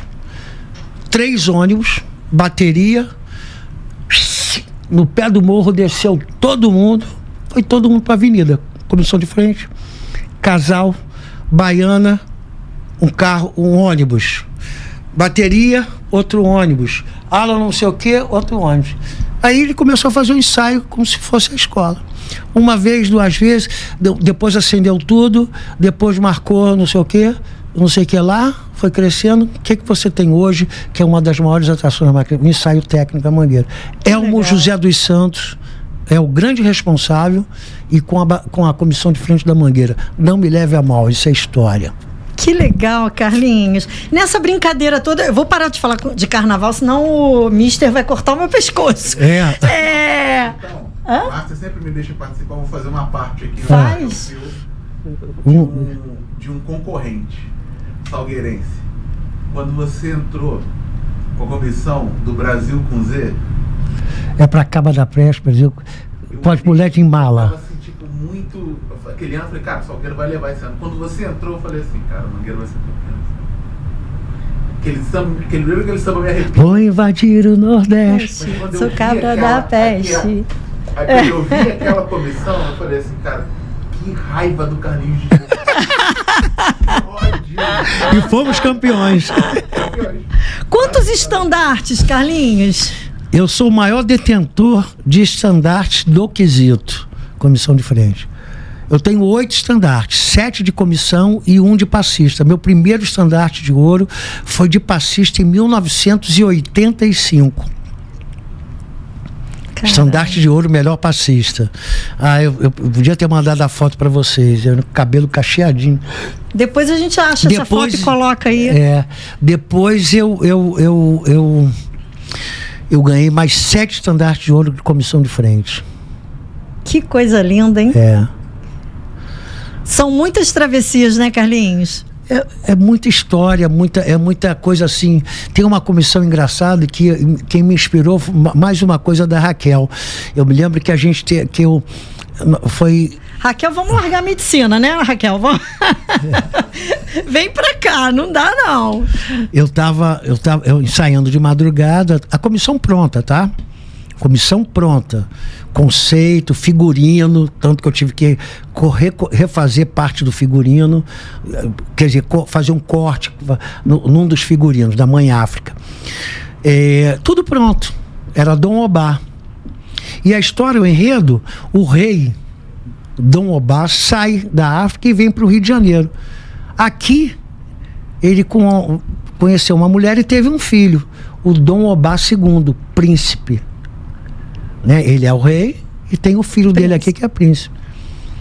Aí eu chego em casa de madrugada e ela, eu vou fazer um... E ela vai fazer um parto. Eu vou fazer um parto. Eu digo, porra, a primeira coisa que eu falei, isso é a hora de alguém fazer parto, né? Mas enfim. Aí ela ficou chateada. De fazer parto não é de ensaiar a comissão de frente. Então, bababá, não sei o que. Eu acabei levando ela pra clínica São José e disse, vou te esperar aqui porque... Né? Porque... eu estou muito cansado, não quero voltar dirigindo sozinho. 45 minutos um parto cesariano. Fiquei ali esperando e tal. Não foi cesárea esse? Então eu sabia que... Raquel obstetra, é isso, Raquel? Raquel obstetra. Aí daqui a pouco ela volta. Aí ela saiu, estacionei na clínica São José, ela saiu do carro. Aí eu recostei. Aí eu digo, porra, isso é a hora de alguém parir. Eu morto de sono, não sei o que. Então eu digo, peraí, parir? Peraí. Subi o banco, porra, Dom Obá sai da África e tem um filho do Rio de Janeiro. Porra, vou fazer o parto do príncipe Dom Obá, vou fazer o nascimento do príncipe na avenida. Aí comecei a redesenhar na minha cabeça e a rabiscar. Cuidado com o que se diz para Carlinhos, hein? Aí eu comecei a reescrever parte da coreografia. Onde eu poria esse parto? Já antes do segundo refrão. Então eu contaria uma história no primeiro refrão, primeira parte do samba, vem o refrão do meio. Depois do refrão do meio, eu já começo a criar a situação do parto. E como seria esse parto? Aí vem na minha cabeça. Porque quando vinha na minha cabeça, quando eu falava para o figurinista, para as pessoas, eu dizia, mas isso não dá para fazer. Eu tinha uns ditados, uma hora dessa, o nego dizia umas coisas, eu falava umas besteiras, que eu não vou repetir aqui. Isso é difícil de fazer. Difícil é não sei o quê. Vamos que nem eu fazer. Falo com os meus repórteres, né? Vamos fazer isso. Aí eu me lembro que tinha um pano de chão assim, na entrada da sala. Olha aqui, tá vendo aquele saco de farinha de trigo? Que é um saco. Então você tem o lado... o lado e o lado do avesso. Sim. Então, olha aqui, digamos que eu faço... Aí eu botava o pano aqui e fazendo isso, olha aqui, visto, o lado avesso aparece. Desfaço, jogo ele para trás, ele vira uma capa com pano dobrado. Enfim, as minhas loucuras, rasgamos o tecido e fizemos o parto de Dom Obá. Aí eu me lembro que eu cheguei pro Elmo e disse, Elmo, olha, surgiu o Elmo José dos Santos, Santo Elmo. Ele, na verdade, ele é que viabilizou todo o trabalho que eu fiz, porque eu tava uma loucura. Você vê, 15, 20 dias para acontecer o carnaval, eu crio uma coisa que nada não é nada, não saiu por menos de 5, 6 mil reais. Não é nada, é tudo. Na época, que era uma mousse de látex, que é um material caro, que é isso, refazer, mais custo no figurino, porque vai ter que refazer parte dele, não sei o que e tal, mas o Elmo comprava o barulho. E foi o grande sucesso da Avenida, o parto do Dom Obá, né? Porque tem tantas histórias desse parto. E a gente nem imaginava que tudo nasceu assim, né? Carlinhos, eu vou sair do carnaval, senão o Mister vai, Ana Botafogo, eu tô falando de muitas travessias, né? A gente tá falando aqui de muitas travessias. Dá para fazer um livro de Carlinhos Jesus, Travessias. Tantas histórias que atravessaram a sua vida. Linda. Como é que surgiu Ana Botafogo? Ela é a primeira, segunda, terceira, a quarta mulher da minha vida. A Ana Botafogo. Eu quero entender essa ordem aí, vai. Minha mulher, minha filha, minha neta e ela. A Ana é um ser especial. A Ana é uma bailarina, uma profissional, assim, me ensinou muito, aprendi muito com a Ana. Além de eu já ser um cara chato, os meninos dizem que eu fiquei melhor depois da Ana, porque eu sempre fui muito exigente, né? Ontem mesmo eu estava fazendo o show, eu olhei para a roupa de cima e embaixo, vi que o vinco estava no lugar, o sapato estava arrumado, se bem que o sapato era meu e era novo, né? Sapato bem engraxado, bonito. Imagina se você fosse virginiano. Eu sou aquariano. E a Ana me trouxe mais segurança, porque imagina, eu estava trazendo para uma companhia de dança de salão uma bailarina clássica de reconhecimento internacional. E eu sei que o balé é uma disciplina do começo ao fim, muito rigorosa. E eu queria mostrar a ela que uma companhia de dança popular também podia, porque a ideia de trazer a Ana Botafogo, entre tantos motivos, mas eu vou dizer um motivo que me custou caro uma época e que me fez trazer a Ana pro Botafogo para o outro. Me custou caro, eu vou explicar por quê. Há muito tempo atrás, eu com sapato, você vê, o meu sapato é sapato do Souza, são sapatos que, né, e você vê que ela está de ponta. E esse chão que você está vendo aí é de linóleo. E esse linóleo que está aí é linóleo italiano. É o meu linóleo aí, né? É o meu linóleo. E esse linóleo é rosco. É o melhor linóleo do mundo. E o mais caro também. E eu me lembro que há muitos anos atrás eu comprei esse linóleo, porque uma vez eu estava previsto de dançar. Chama o Flavinho aí. Flavinho tá rondando que nem Exu aí na porta. Parece Exu. Que seja louvado. Por causa do horário, porque a gente está conversando muito, Carlinhos, vamos. Aí eu me lembro que eu fui dançar nesse lugar e a pessoa disse: você não pode pisar aí, esse linóleo é pro balé. Sai daí, você não pode pisar aí. Falou isso pra você? Falou isso pra mim. Não ensaiei, porque o linóleo já estava esticado. O balé dançou. Aí depois fecham a cortina, tiram o linóleo para eu dançar depois. Isso me magoou. E o que eu pensava da dança, e penso que a dança é sem fronteiras. Né? Ninguém é melhor do que ninguém. Dança é dança. Dança é o teu corpo movendo. Você pode ser Ana Botafogo, ele pode ser Carlinhos Jesus, o outro pode ser Baryshnikov, o outro pode ser a Maria, o Joãozinho dali de cima, né? Dança é dança. Aí eu digo, eu vou comprar o meu linóleo. E comprei. E não comprei barato. Carlinhos, e não comprei qualquer um. Comprei o linóleo rosco, que é o melhor do mundo. Para quem não entende, não conhece, o linóleo é um piso especial. É um piso, não é linóleo. A minha mãe botava um oleado, que chamavam oleado, é uma toalha, né, impermeável em cima. Não, isso não é linóleo, não é legal para dançar. O linóleo é uma coisa que você não escorrega, mas você também não prende. Né? É um material, vamos dizer que é um emborrachado. Eu acho que vem da borracha, mas desliza você vê que o piso é esticadinho, você não vê nem a amêndoa, porque até a fita é rosco também, né? E quando eu tenho a ideia de trazer a Ana, porque a Ana protagonizou a coisa do popular, ela saiu do Teatro Municipal e foi para Marquês de Sapucaí sambar na ponta. A Ana tem esse discurso da popularização do clássico, né? De qualquer pessoa poder. Clássico não é para clássico, clássico é para o povo, é cultura. Clássico não é para classe, né? Então, eu digo, pô, a Ana Botafogo dançar um samba. E por que não eu ir na praia da Ana? Então, cada um ia na praia do outro. E o nome do espetáculo era Isto é Brasil. Porque tem um outro fato também, que um tempo que eu recebo um convite para dançar no Festival de Joinville, para dançar com o balé Bolshoi. A única escola no mundo inteiro, fora da Rússia, se encontra em Joinville. Com toda a tecnologia, com todo o know-how, com toda a didática, do Bolshoi da Rússia. Inclusive os dirigentes, né, são todos russos. Mas eu tive que aguardar a autorização do Bolshoi para que... Porque para o Bolshoi, quem é Carlinhos Jesus, né? Ah, tem um dançarino, a gente quer colocar um dançarino, Não, eu não pedi. Era eles que tinham a ideia de fazer essa junção. E o Bolshoi retornou autorizando.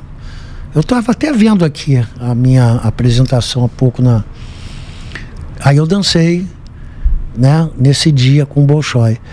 E quando eu trago a Ana, até por ter essa representatividade, eu acho que eu estava juntando o linóleo para nós dançarmos, né?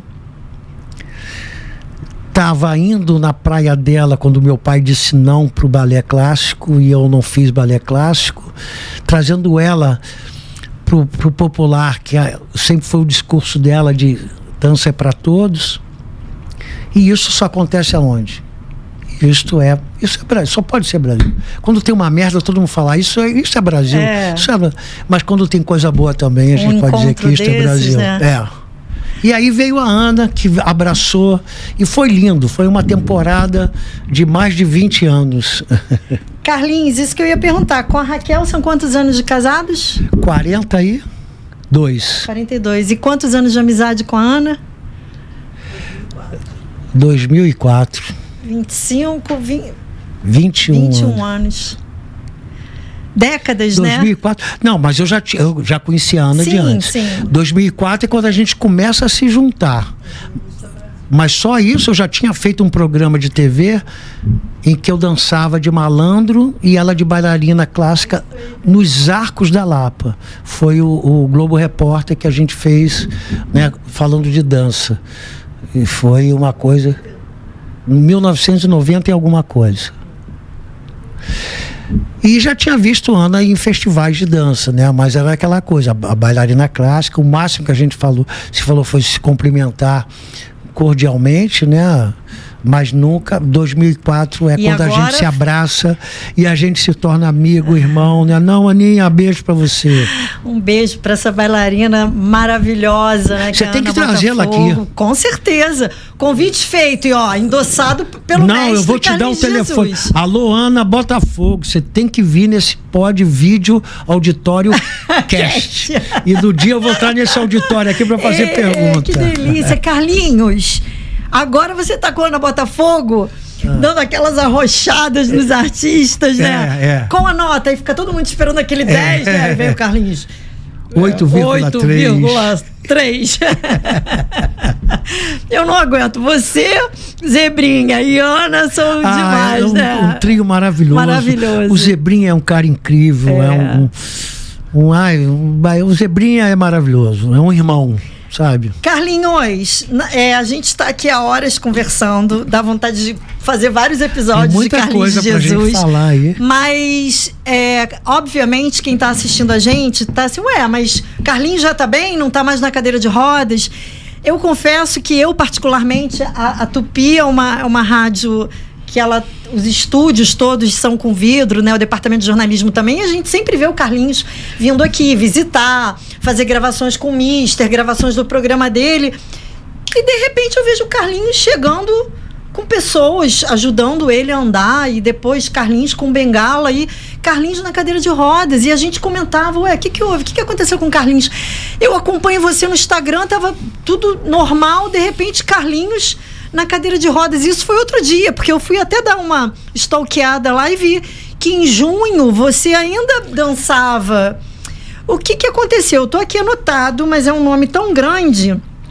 Você tem uma uma condição autoimune chamada me corrige, tá, Carlinhos? Neuroradiculopatia desmielinizante crônica. Ela afeta a parte, pelo que eu entendi, de nervos, né? Compromete força e movimentos das pernas. E muitas as extremidades. Mas não tem só isso, né? Porque, na verdade, um primeiro diagnóstico, eu acho que foi a bursite trocantérica. É, dos trocânteros. E tendinite nos glúteos. E os glúteos, ou seja, esse a popular foi o primeiro bunda. diagnóstico, o bumbum. O bumbum. O primeiro dia, o que aconteceu dia 14 de junho? Eu estava em Caxias do Sul. Tá, gente? Estamos em setembro. Foi outro dia, né, Carlinhos? Alô, Caxias do Sul, querido Giovanni. Eu estava lá e... Não. Passo Fundo. Alô, Passo Fundo. Alô, Raquel, Huber e Mário. Estava fazendo um evento, um festival, 35 anos da Bailar. E de repente eu comecei a sentir uma dor absurda nas laterais aqui no quadril. Uma dor na nádega. Na verdade, eu não sentia dor na nádega, nem... Eu senti uma dor nessa região. Na lateral, assim, da perna. E queria sentar, não aguentava, sabe? Andar de dor. Aí liguei pra Raquel. Digo, Raquel, então, lá muito frio. Isso deve ser o frio. Eu também achei que era o frio. E tinha um sublingual. Passou. Viajo no dia seguinte, chego em casa. Já no aeroporto sentindo muita dor, em casa. Eu sei que em casa, nesse meado de junho, de 15 de junho até dia 23 de junho, eu em casa e à noite parecia uma dor noturna. Porque à noite que a coisa chegava a um ponto. Aguda, né? Quando dava 18 horas eu sentia uma dorzinha na perna, não sei o que, daqui a pouco vinha aquela dor insuportável. E toma-lhe remédio. Chegou um dia que eu disse para Raquel, eu não quero sentir essa mesma dor amanhã. Pelo amor de Deus, vamos ver o que é isso. Daí partimos para pesquisa, procuramos minha neurologista, né, a doutora Cristiane Afonso, e a doutora mandou fazer uma ressonância, uma ultrassonografia, e foi aí que veio a bursite trocantérica bilateral. Trocantérica já é de quadril, né? Você tem bursite no ombro, mas a bursite trocantérica é na região do quadril e bilateral, dos dois lados. E uma tendinite de glúteos também bilateral, ou seja, a nádega direita e a nádega esquerda. Bom, isso encadeou uma internação para fazer uma ressonância magnética. Bateria de exames, né? Infiltração. Vamos fazer uma infiltração, então vamos internar e tal. E comecei a fazer esse tratamento. Para você ter uma ideia, à noite eu tomava morfina para poder dormir. Não conseguia Novalgina, você vê, eu tomei uma Novalgina aqui, já melhorou aqui minha dor, estou numa boa. Mas lá não, era morfina que eu tinha que tomar.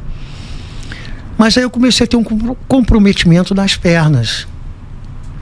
Aí os médicos, peraí, uma bursite e a tendinite não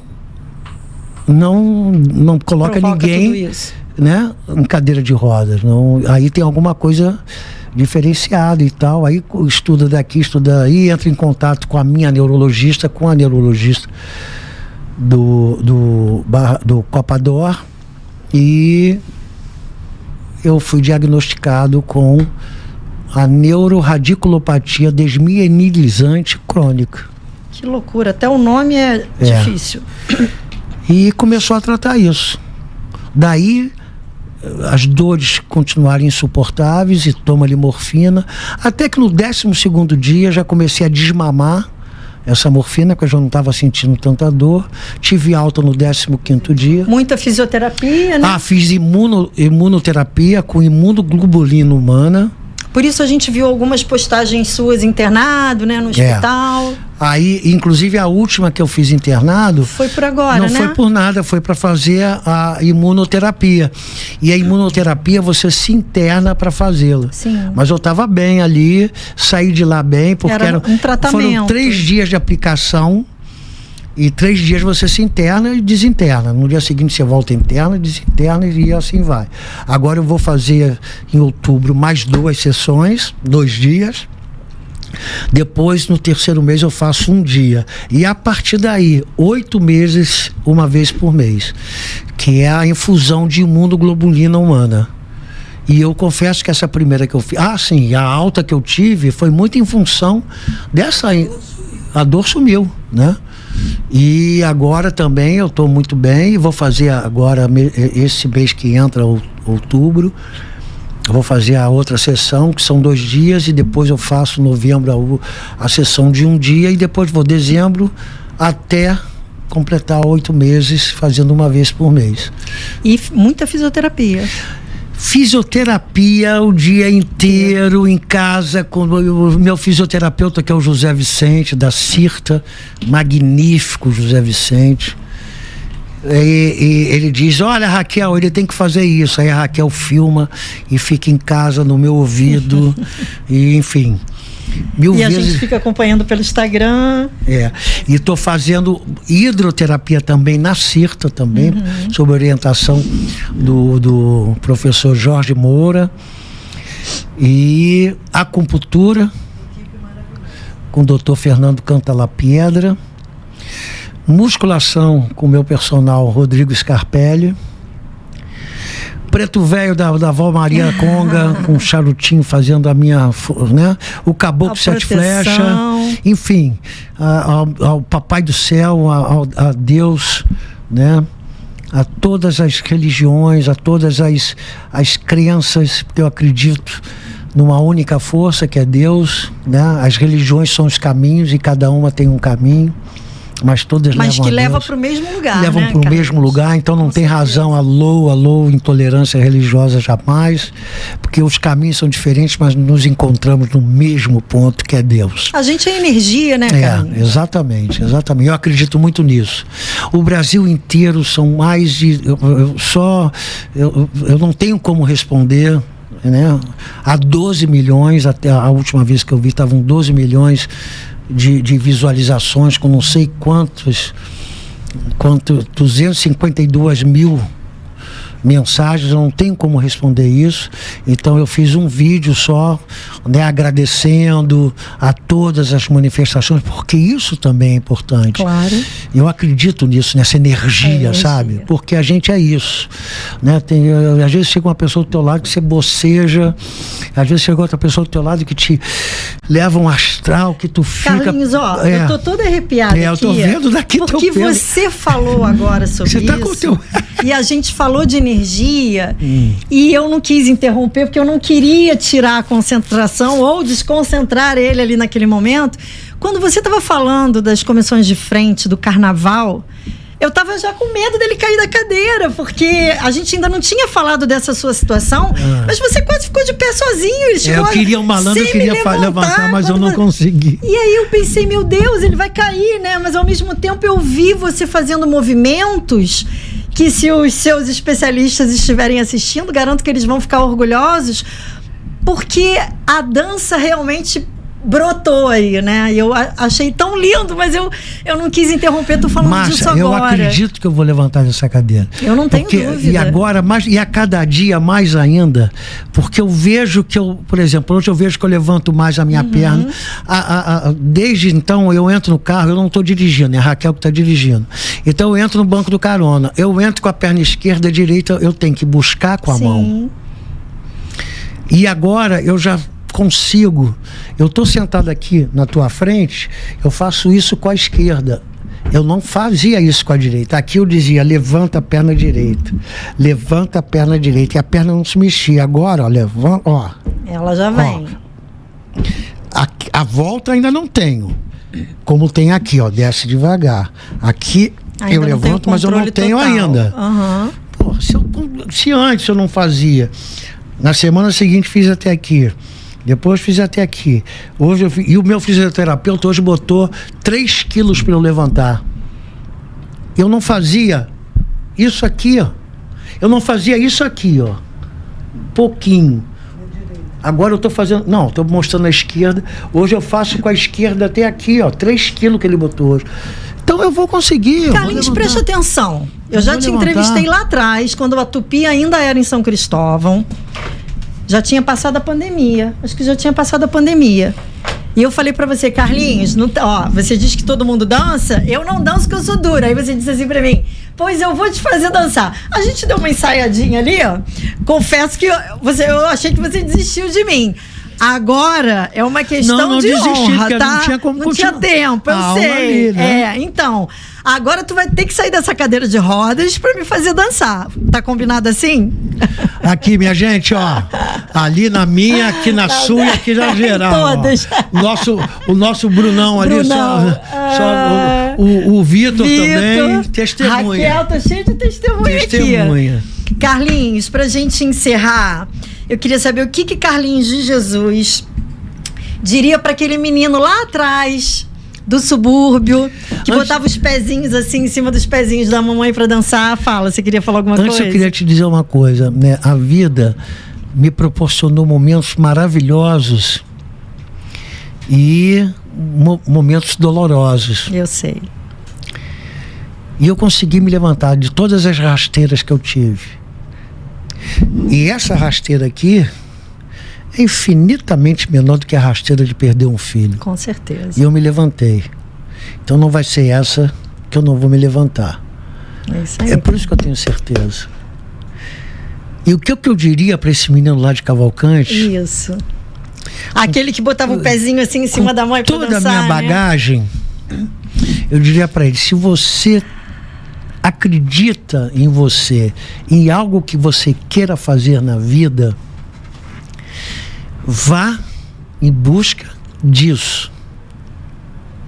Vá em busca daquilo que você acredita e que você quer para sua vida. Você vai conseguir.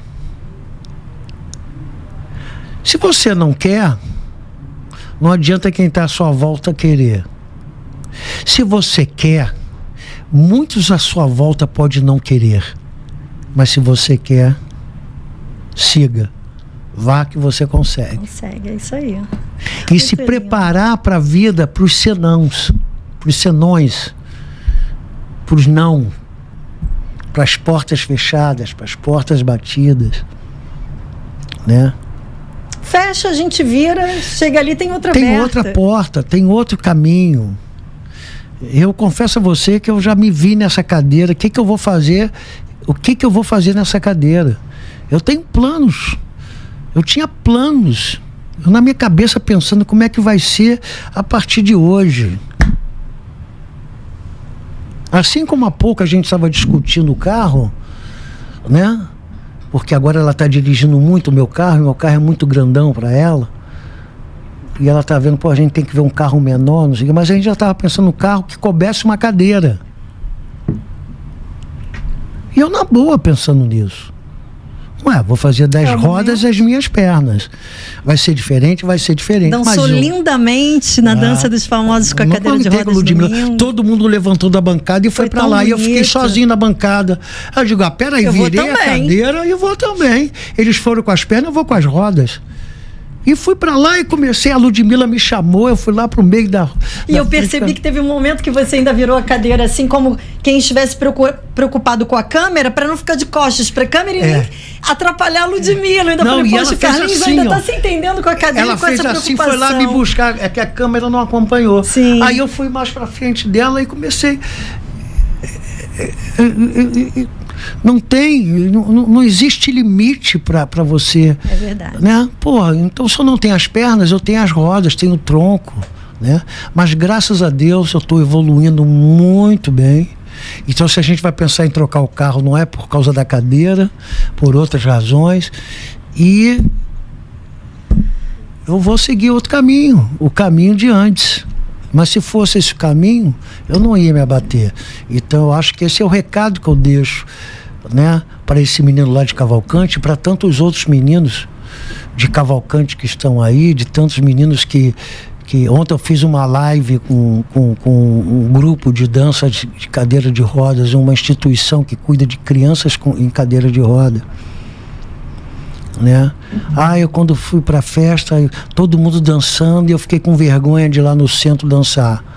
Aí eu falei pra ela, você viu domingo? Imagina a vergonha né? Imagina ali, Em na rede frente da nacional, Ludmilla, né? um auditório com 450 pessoas à sua frente. Todos os holofotes virados para você. Fora 150 de equipe que está envolvida ali. Sim. 150, 650 pessoas, né? Em rede nacional. Ah, meu amor, eu quero me divertir. É isso aí. Então, é um novo olhar, né, Carlinhos, né? que você recebe também. É uma nova oportunidade. Exato, né? exato. Carlinhos, quero te agradecer demais a sua vinda aqui. Muito obrigada. Obrigado você pelo convite. Imagina. Né? E eu fico muito honrado de poder dividir um pouco, contar a minha história aqui. Ah, que com lindo. você, eu que fico honrada com essa de receber uma recepção pessoa maravilhosa. como você. Aproveitar para já deixar o convite para o Carlinhos voltar na nossa próxima temporada, e eu tenho certeza que ele vai voltar andando, entrando aqui pelo estúdio, me dando uma puxadinha, me levando para dançar um soltinho. Não, soltinho é mais fácil, nós vamos vai. dançar. Aqui dá pra câmera pegar e dá pra gente dançar. Dá tá? sim. E outra coisa, aí eu vou te contar, que tal contar as histórias das comissões, que dá um livro, as Com histórias certeza. das comissões. E que mais? As histórias das comissões. O Bruno balançou a cabeça. E eu ia te falar uma outra coisa importante, sim. Não, me esqueci. Não tem problema, porque você vai voltar, aí você vai dizer tem na muita próxima. história pra gente contar, e além da gente dançar. Então eu quero aproveitar também e agradecer a você que vem acompanhando o Café com Pimenta. É uma experiência nova que eu estou muito feliz de estar realizando aqui na Super Rádio Tupi. Então convidar vocês a continuarem acompanhando os nossos episódios, né? Pode me convidar para publi, pode patrocinar o nosso podcast. É um prazerzaço estar aqui trazendo pessoas e personalidades como Carlinhos de Jesus, que honram a existência, desse Café com Pimenta, que recebe todo mundo com muito carinho, muito espaço e um papo bem descontraído e à vontade. Um beijo para vocês.